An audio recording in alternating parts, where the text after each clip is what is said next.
a mother's cry in the rain, a lone child held above the floodwaters, and a question whispered through generations.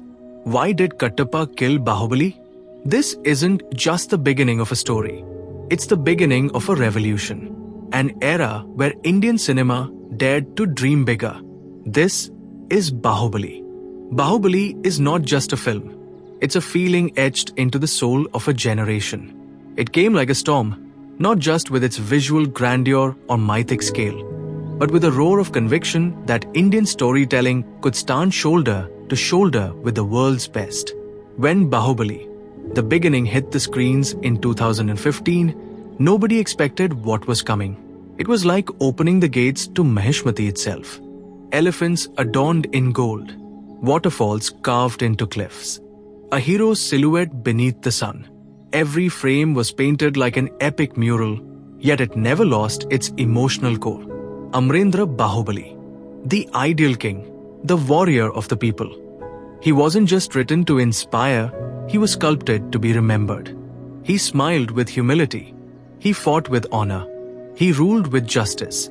And when he fell, we fell with him. But it wasn't just him. Sivgami, that opening scene alone, her arms bloodied, her heart torn, but still holding a baby above the ragging river, told us this wasn't going to be a typical tale. It was Shakespearean, operatic, and purely Indian. Kattappa, a loyal servant, a warrior, a father figure, and the man behind cinema's most haunting twist.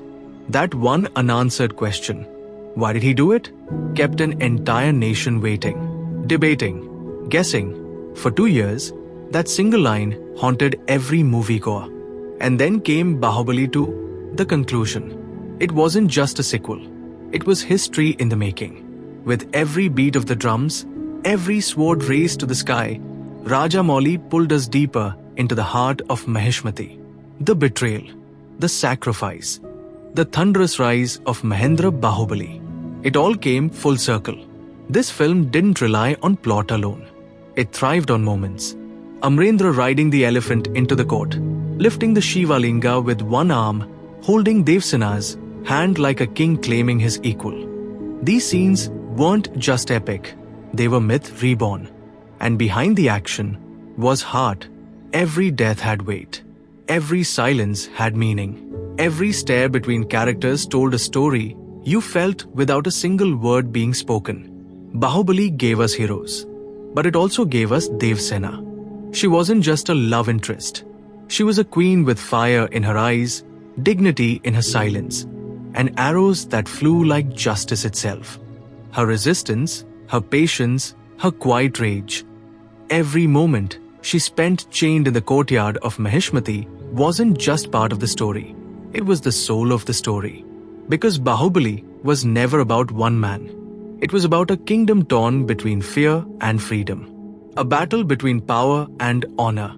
And the generations caught in between. Mahendra Baahubali's rise wasn't just about reclaiming a throne. It was about reclaiming truth.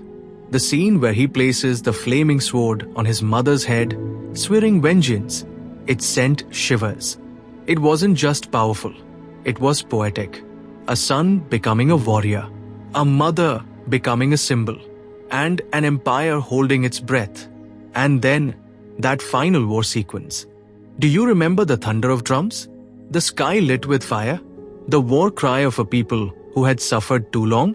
When Mahendra rose into the air with that fiery palm print, delivering the final strike to Bhallal Deva, it was more than a climax. It was justice years in the making. But perhaps the real beauty of Baahubali isn't just in its battles. It's in how it changed us. Because after Baahubali, Indian cinema was never the same. Suddenly, scale wasn't limited to the West. Emotion didn't need to be small to be powerful. Directors dreamed bigger. Producers dared more. Audiences expected more. The line between South and North blurred. A Telugu film became a pan-India phenomenon.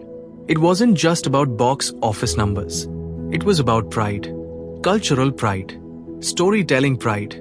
Our myths, our legends, our visual language, finally shown with the magnitude it always deserved. And we remembered what it felt like to be part of something bigger than a film. You felt it, didn't you? That silence in the theater when the end credits rolled. That applause. That tear you tried to blink away during the coronation. That pride in watching an Indian hero stand tall without compromise. Baahubali wasn't perfect, but it was ours. And that's what made it special. Even now, years later, when that theme music plays, when Shivadu lifts the Shiva Linga on his shoulders, when Kattappa kneels, sword in hand, eyes full of guilt, it all comes rushing back. Baahubali is no longer just a film series. It's a memory shared by millions. A cultural milestone. A moment in time when Indian cinema felt truly limitless. And yet, there's something more. It reminded us of the power of legacy. That who we are comes not just from what we inherit, but from what we choose to become. It gave us characters that stayed, not just in our screens, but in our hearts. Sivgam's fire, Amarendra's nobility, Dev Sinha's strength, Bhalal Deva's manners, and Kattappa, carrying the burden of betrayal, becoming a tragic hero in his own right. And for audiences, it gave us the chance to believe again, to sit in a theater, mouths open, hearts racing, eyes wide, like kids watching a storybook come alive. So if you ever find yourself missing that feeling, the awe, the music, the pride, the thrill, just press play on Baahubali and let yourself be swept away. If you watched Baahubali more than once, you're not alone. And if this kind of nostalgic dive into cinematic memory means something to you, consider subscribing. Take a moment, relive the emotion, and let us know, what's your favorite moment from Baahubali? This is Should You Watch It? Signing off.